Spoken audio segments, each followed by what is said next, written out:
Hello everyone, welcome back to the channel. In this video I'm going to walk you through an easy step-by-step guide on how to find Synology DSM version on Synology NAS. So let's get started with a quick and straightforward guide. So the first thing to do, which is the first step, is to log to your DSM.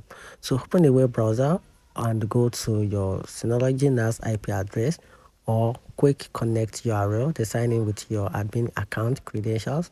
Then after that, you have to open your control panel, which is the step 2. So from the main DSM desktop, click the control panel icon. Then on the step 3, you have to go to the system info. So in the control panel, click the system info central.